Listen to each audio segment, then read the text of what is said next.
Ihi lang daw yun. Nabalitaan nyo na ba to?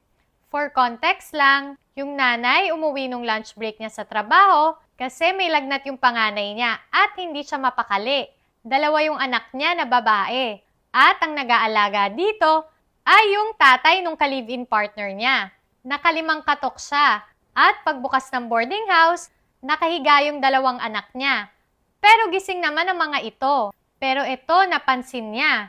Walang shorts yung bunso niyang anak at basang-basa yung private part nito. Tinanong niya kagad yung lolo. At ang sabi nito, ihi lang daw yun.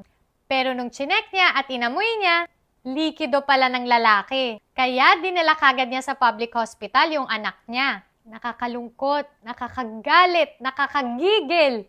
Hindi ko alam bakit may mga ganitong tao. Hay, alam ko mahirap iwasan yung mga ganitong pangyayari. Lalo na hindi natin alam kung sino yung mga masasamang tao sa paligid natin. Pero baka sakali lang makatulong ang mga advice na ito para maprotektahan natin yung mga anak natin mula sa mga pang-aabuso.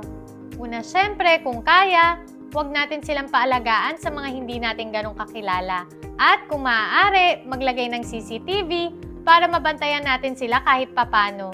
Pagdating naman sa mga body parts, ituro natin ng tama yung mga pangalan nito. Huwag na tayong gumamit ng mga code names.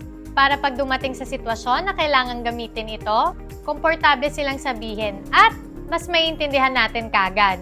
Turuan din natin sila na hindi lahat ng parte ng katawan pwede makita ng lahat at ang ilan dito ay pribado. Dapat din alam nila yung boundaries. Hindi kung sino-sino ang pwedeng humawak sa kanilang mga private parts. At hindi din sila pwedeng humawak sa private parts ng iba ha.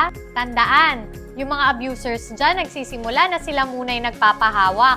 I-remind din natin sila na hindi pwedeng picturean yung mga pribadong parte nila. Dahil baka mamaya, may mga nagpapasend na ng pictures nila online.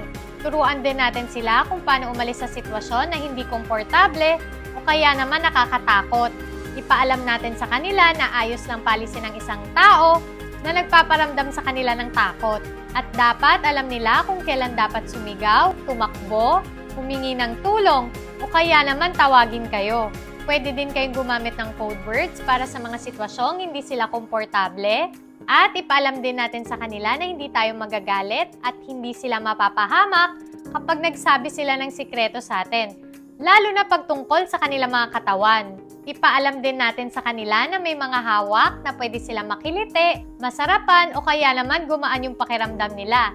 Dahil baka akalain nila, walang mali dito. At higit sa lahat, dapat alam nila na hindi lang sa mga hindi kakilala i-apply ang mga ito. Dahil kahit kamag-anak, kakilala, kaibigan o kaedad nila, maaaring mangyari ito. Naway maprotektahan natin ang mga kabataan mula sa mga pang-aabuso.